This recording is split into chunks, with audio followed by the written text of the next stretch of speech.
그들이 그것을 발로 밟고 돌이켜 너희를 찢어 상하게 할까 염려하라.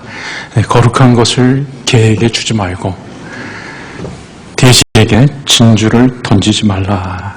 개나 돼지는 그 귀한 것들, 좋은 것들, 가치를 알지 못하기 때문에 발로 밟아 버린다라는 것입니다. 때로는 사람들이 참으로 가치 있는 것들을 그 가치의 의미를 알지 못하는 경우가 종종 있습니다. 부모들은 어린 자녀들에게 늘 공부하라고 얘기를 합니다. 부모는 다 이유가 있어서이죠. 자신들이 살아보니까 이 공부가 참 필요한 것이라는 것을 알기 때문에 어린 자녀들에게 공부를 하라고 누차 얘기를 합니다. 그런데 어린 자녀들은 부모의 뜻을 잘 이해하지 못하기 때문에 공부하는 것이 마치 희생인 것처럼 부모를 위해서 부모가 하라고 하니까 억지로 부모에게 순종해서 마치 자기 자신이 아니라 부모를 위해서 해야 하는 것처럼 생각하는 경우가 있습니다. 그러나 나중에 훗날 그 공부한 것들이 결실로 돌아오게 될 때 그 공부한 것들로 인해서 많은 것들을 얻게 되고 또 많은 것들을 누리게 될 때 우리 부모가 그렇게 공부하라고 한 것이 그때는 참 힘들고 어렵게 생각되었었는데 그것이 참 감사한 것이었구나. 헌신이 아니라 수고가 아니라 그것이 감사로 느껴지게 되는 것이죠. 그리고 때로는 감사를 넘어서 내가 공부할 수 있었다는 것 자체가 영광으로 느껴지기도 하는 것입니다. 이 땅에는 여러 가지 힘들고 어려운 환경 속에서 생활하고 있는 사람들이 많습니다. 공부를 하고 싶어도 공부를 할 수 없는 여건에 있는 어린 자녀들이 많이 있죠. 그런데 내가 마음껏 공부할 수 있었고 또 부모의 밑에서 공부할 수 있었다는 것 자체가 특권과 영광으로 생각이 되어지는 것이죠. 저는 모태교인입니다. 어렸을 때서부터 교회에서 신앙생활을 하다 보니까 교회 선생님들이 또 전도사님이나 목사님들이 저에게 늘 기도하라라고 하는 말씀을 하셨습니다. 기도해야 된다. 기도는 많이 해라. 시간을 내가지고 기도해라. 시간의 11조를 하나님 앞에 드려라. 참 귀한 것이다. 그런 말씀을 많이 하셨습니다. 그래서 그런 영향을 받아서 지금도 기도를 계속하고 있죠. 그런데 제가 고등학교 때까지만 하더라도 청년 때도 그런 생각을 했지만 기도하는 것은 내 시간을 내서 하나님 앞에 기도하는 것이기 때문에 내 귀한 시간을 드리는 것, 하나님께 헌신하는 것, 희생하는 것, 그렇게 생각을 했습니다. 지금도 매일 새벽 기도를 하고 새벽 기도를 인도를 하는데 하루도 빠지지 않고 기도를 하죠. 또 어떨 때는 힘들게 느껴질 때도 있습니다. 힘들기도 합니다. 우리 교우 중에 어떤 분은 목사님 참 대단하다. 매일 새벽에 그 시간에 일어나가지고 기도한다는 것 자체가 대단하다. 자기는 새벽 기도 때문이라도 목사 일은 절대 못할 것 같다고 그렇게 얘기하는 분도 있었습니다. 기도가 한때는 저도 굉장히 수고스럽고 마치 내가 시간을 내가지고 하나님 앞에 내 시간을 드리는 헌신으로 생각을 했습니다.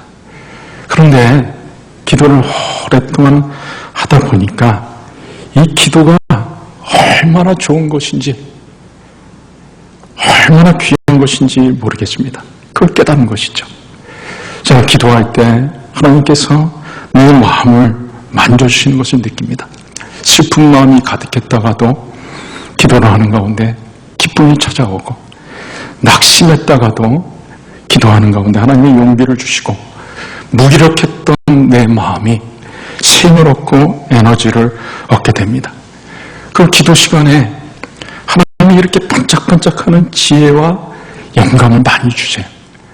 그래서 도저히 안 될 것 같았던 일들도 하나님이 지혜를 주시니까, 아이디어를 주시니까, 영감을 주시니까 그 새벽에 기도했면서 얻었던 지혜, 영감 가지고 일들을 하니까 일이 또 술술술술 풀려지는 경우들을 수없이 경험합니다.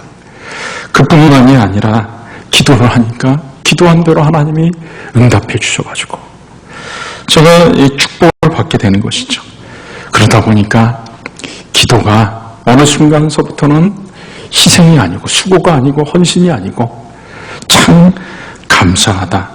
새벽마다 내가 이렇게 기도한 것이 얼마나 감사한가 그렇게 느껴집니다. 그리고 더 나아가 감사를 넘어서 가끔 이 기도가 나에게 참 영광이다.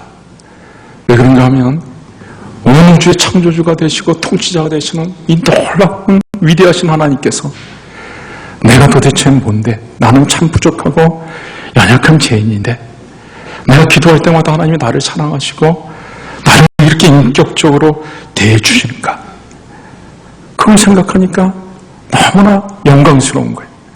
하나님이 도대체 내가 나같이 부족한 사람을 내가 뭔데 이렇게 기도할 때마다 나에게 은혜를 베풀어 주시고 나를 만져주시고 인격적으로 대해주시나, 이렇게 귀하게 대해주시는가라는 걸 생각하면 너무나 감격스럽고 영광스러운 것입니다. 여러분, 오늘 우리가 예배드리러 나왔죠. 어떤 교우분들은 예배를 드리는 것도 희생과 헌신으로 생각하곤 합니다. 이 세상 사람들은 일요일만 되면 놀러 다닙니다.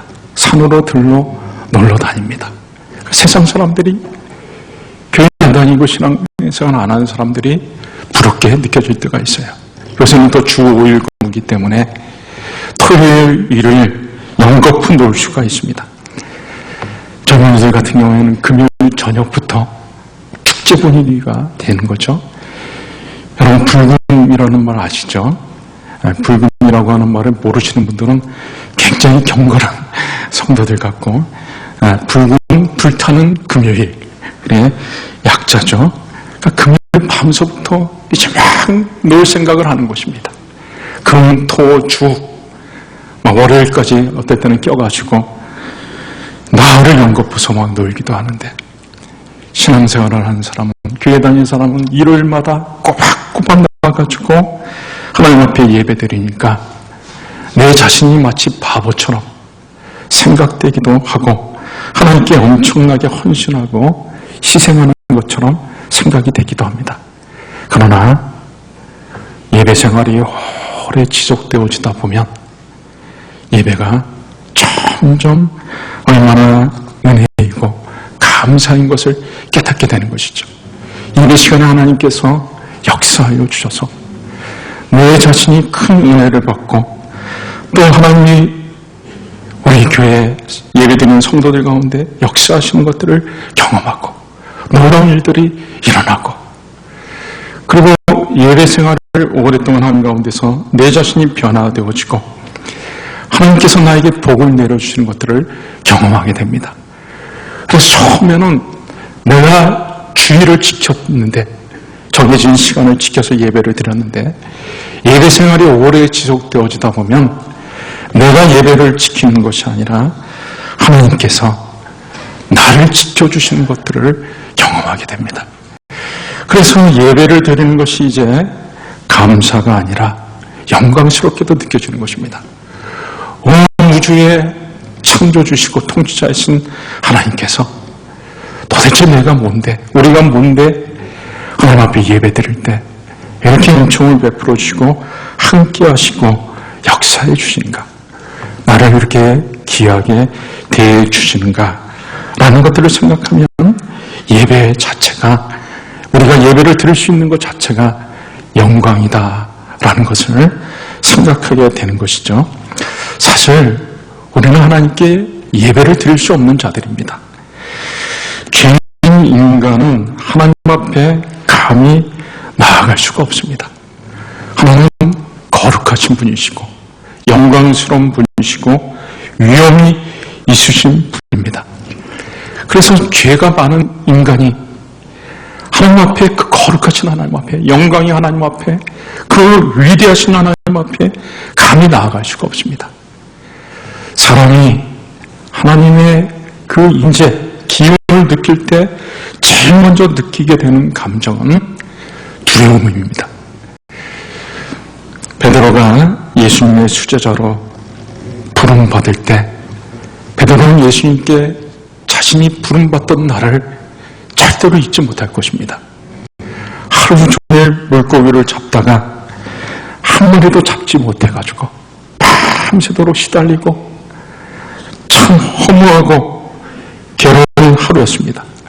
새벽에 해가 뜨려고 할 때 이제 그물까지 다 손절하고 다음날 준비까지 다 마친 상태에서 예수님이 그 시간에 찾아오셔서 베드로에게 깊은 데로 가서 그물을 내리라. 베드로는 갈릴리 바다에서 잔뼈가 굵은 베테랑 어부였습니다.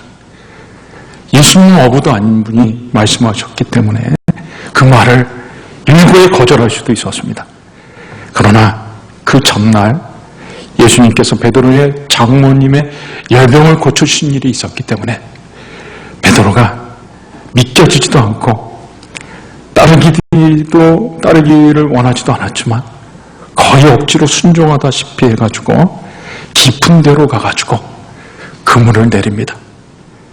그런데 예수님의 말씀대로 그물을 내렸을 때 놀라운 일들이 일어났습니다. 밤새도록 한 마리도 없었는데 그물을 내리자마자 그 그물 안에 많은 물고기들이 몰려든 것입니다. 두 배에 채웠는데도 배가 막 잠길 정도로, 그 정도로 많은 물고기가 잡혔습니다. 그때 베드로가 예수님의 모습을 보면서 두려움을 느꼈습니다. 예수님에게서 범상치 않은 신적인 모습을 본 것이죠. 그리고 제일 먼저 한 행동은 예수님의 발 앞에 무릎을 엎드려서 주여 나를 떠나소서 나는 죄인이로소이다. 예수님 앞에 같이 있을 수 없는 존재인 것을, 두려움을 느낀 것입니다. 하나님께서 이스라엘 백성들을 애굽에서 구출해 주셨습니다. 출애굽한 이스라엘 백성들이 이제 홍해 바다를 건너서 광야로 들어왔을 때 이제 처음으로 이스라엘 백성들이 호렙산에서 하나님을 뵙게 되었습니다. 하나님이 드디어 이스라엘 백성들에게 나타나시는데 어떻게 나타났는가 하면 산 가운데 하나님의 음성이 들리고 빽빽한 구름이 펼쳐지고 거기에 산에서 막 불이 나고 큰 소리가 들리니까 이스라엘 백성들이 너무나 두려워가지고 감당이 안 됐습니다. 그래가지고 신명기 5장 24절 25절 말씀에 보니까 이스라엘 백성들이 하나님이 말씀하시는 소리에 감당이 안 돼가지고 자기들이 죽을 것 같아가지고 그래가지고 모세에게 부탁을 합니다. 우리가 이런 소리를 계속 들으면 우리는 죽을 것 같으니까 우리 하나님의 여호와의 음성을 다시 들으면 죽을 것이라. 제발 하나님이 직접 말씀하지 마시고 모세 당신이 하나님의 말씀을 들어가지고 우리에게 좀 전해달라, 이런 부탁을 하게 됩니다. 여러분, 우리는 죄인이기 때문에 우리가 죄인의 모습으로 하나님 앞에 나아갈 수가 없습니다. 그렇게 나아갈 수가 없기 때문에 예배드릴 수조차 없는 것이죠. 우리가 하나님 앞에 나아가려면 먼저 우리 죄의 문제가 해결되어져야 하는 것입니다. 그래서 이스라엘 백성들은 항상 하나님 앞에 나아가기 위해 죄의 문제를 해결하기 위해 제사를 드렸던 것입니다. 제사를 드리는 목적은 한 가지죠. 오늘 본문 레위기 1장 4절에 나와 있는 대로 그는 번제물이 머리에 안수할지니 그를 위하여 기쁘게 받으심이 되어 그를 위하여 속죄가 될 것이라. 여기 속죄가 될 것이라. 제사를 드리는 목적, 죄가 죄가 사해지는 속죄가 되어진다라고 말씀하고 있죠. 제사를 통해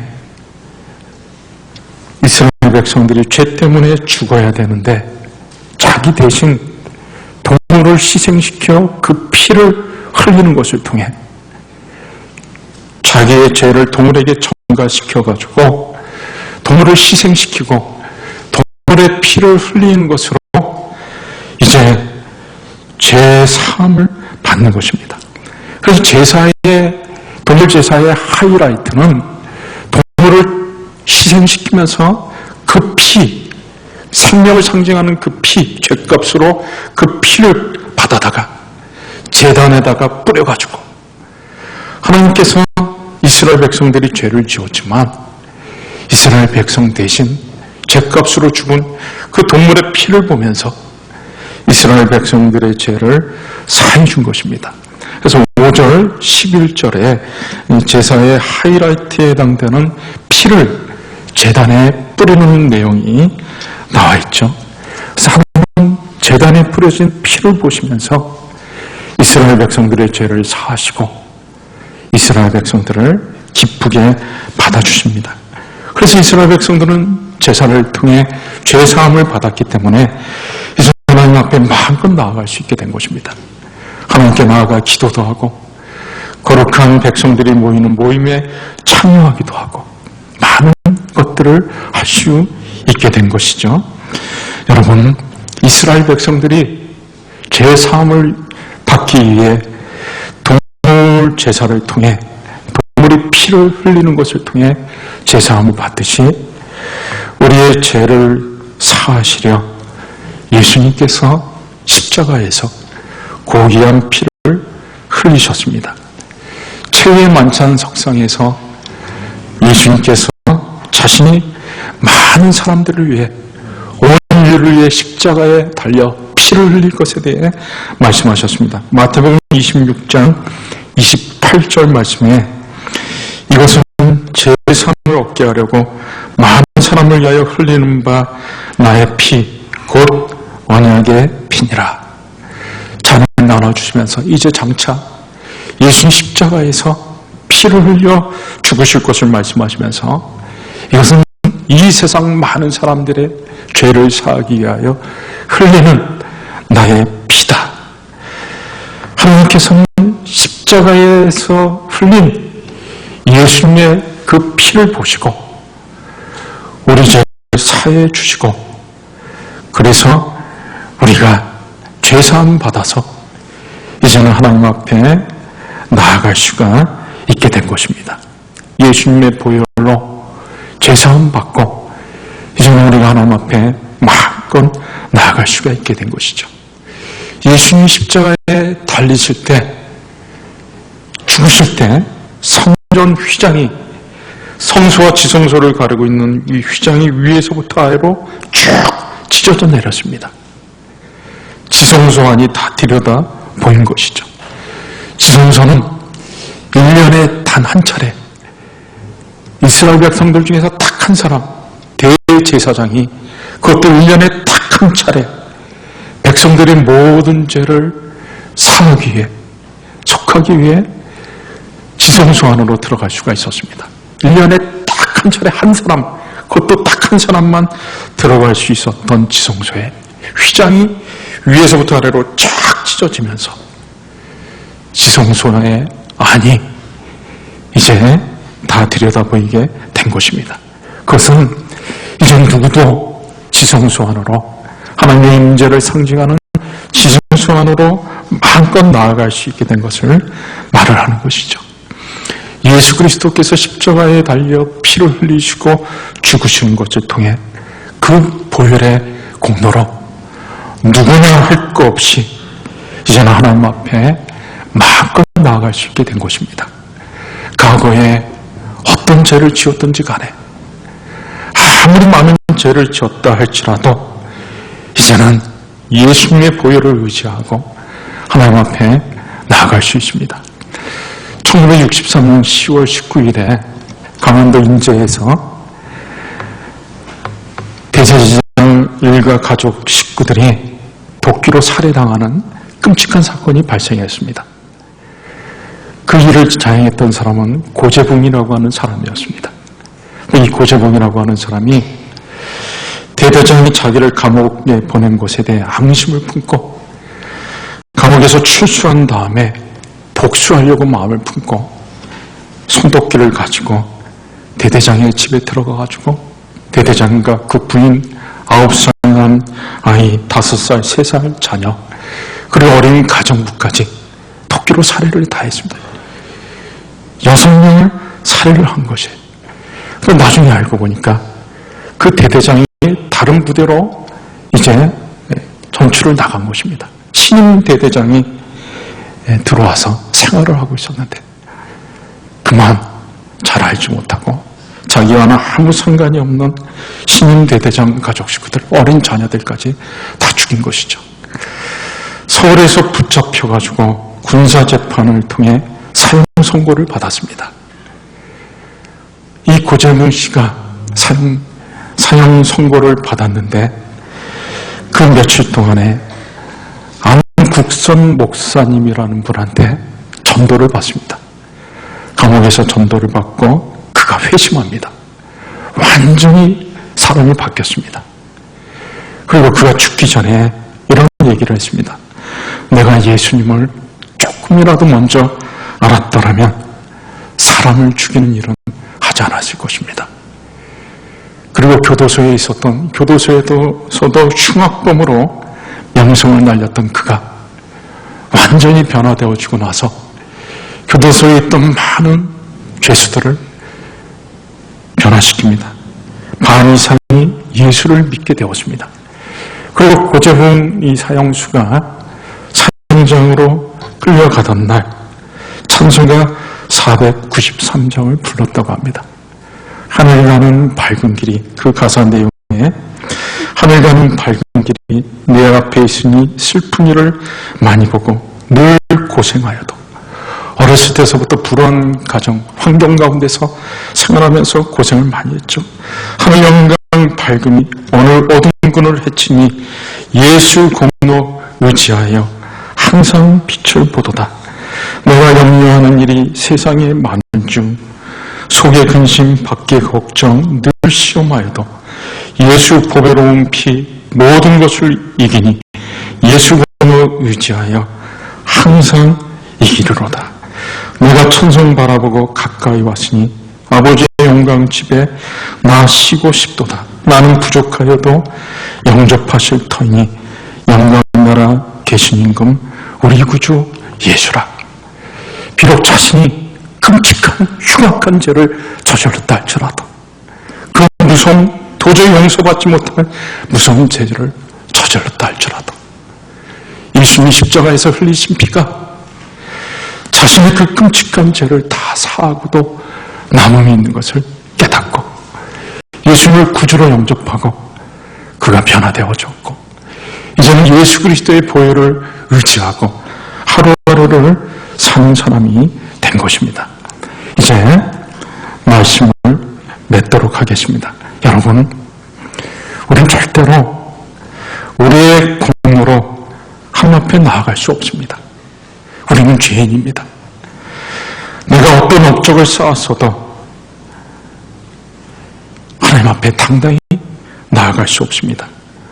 오직 예수 그리스도의 보혈로 나는 부족하지만 나를 위해 십자가에서 내 죄를 짊어지고 대신 죽으시고 보혈을 흘려주신 그 보혈의 공로를 힘입어 하나님께 나아갈 수 있습니다. 그때 하나님께서 예수 그리스도의 보혈을 의지하고 나아가는 나를 기쁘게 받아주시고 은총을 베풀어 주시는 것입니다. 나는 부족하여도 영접하실 터이니 나는 죄인이지만 나를 위해 십자가의 보혈을 흘려주신 예수 그리스도의 보혈의 공로를 의지하고 하나님 앞에 나아가면 하나님이 우리를 기쁘게 받아주시고 영접하여 주시고 축복하여 주시는 것입니다. 그래서 우리는 모든 것을 예수 그리스도의 보혈의 공로를 의지해서 해야 되는 것입니다. 여러분, 여러분 기도할 때도 하나님 이것도 들어주시고 저것도 들어주시고 막 이렇게 기도할 것이 아닙니다. 내 공부를 의지해가지고 하나님 앞에 기도할 것이 아닙니다. 우리가 기도할 때마다 마지막에 어떻게 기도하죠? 예수님의 이름으로 기도합니다. 예수님의 이름으로 기도한다고 하는 것은 뭐 중 같은 것이 아닙니다. 그것은 예수님의 이름으로 기도한다는 것은 나는 권리 없지만 나를 하나님 앞으로 이끌기 위해 내 죄를 대신해서 죽으신 예수 그리스도의 보혈의 공로를 의지하고 하나님 앞에 기도합니다. 그때 하나님께서 내 기도를 기뻐하시고 받으시고 축복해 주시는 것입니다. 예배도 마찬가지죠. 여러분, 우리가 예배 드릴 때도 우리 자신의 공로를 가지고 예배 드리는 것이 아닙니다. 나를 위해 십자가에 달려 고귀한 피를 흘려주신 예수 그리스도의 보혈로 죄사함 받았기 때문에, 그래서 내가 하나님 앞에 나올 수 있고 예배도 드릴 수 있는 것이기 때문에, 하나님 나는 부족하지만 오늘도 예수 그리스도의 보혈의 공로를 의지하고 하나님 앞에 나왔습니다. 이 시간에 예배를 드립니다. 내가 드리는 예배를, 우리 성도들이 드리는 예배를 하나님 기쁘게 받아 주시옵소서. 그때 하나님이 우리 예배를 기쁘게 받아주시고 예배를 드리는 한 사람 한 사람을 만나주시고 큰 축복을 내려주십니다. 우리가 예배 드릴 때마다 첫 번째 부르는 찬송이 있죠. 오늘도 불렀죠. 예수 피를 힘입어 주의 보좌로 나아갈 때 어떻게 나아가야 할까? 나를 구원한 주의 십자가, 그것을 믿으며 가네. 주의 보좌로 나아갈 때 나 여전히 부족하나 나를 품으신 주의 그 사랑, 그것을 믿으며 가네. 자격 없는 내 힘이 아닌 오직 예수님의 보혈로, 십자가의 보혈 완전하신 사랑 힘입어 나아갑니다. 저와 여러분이 언제나 예수 그리스도의 보혈의 공로를 의지하고 하나님 앞에 나아가 모든 것들을 감당하며 하나님의 큰 은총과 축복 가운데 하루하루를 다 사실 수 있기를 주의 이름으로 축원합니다. 네, 오늘 시간이 많이 갔기 때문에 좀 기도하는 시간은 빼고 다 같이 일어나셔서 찬송가 좀 바꿔서 493장 같이 하시겠습니다.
늘 시온에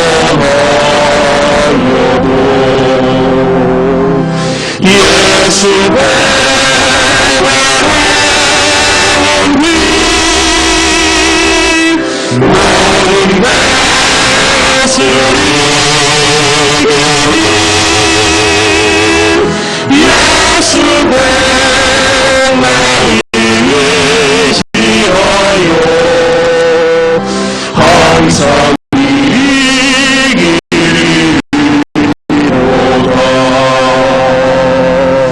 내가 전성회를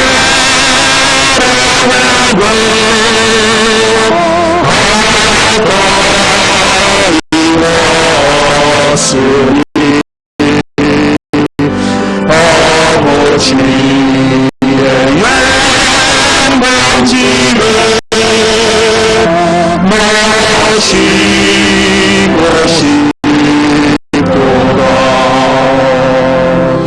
나는 부족하고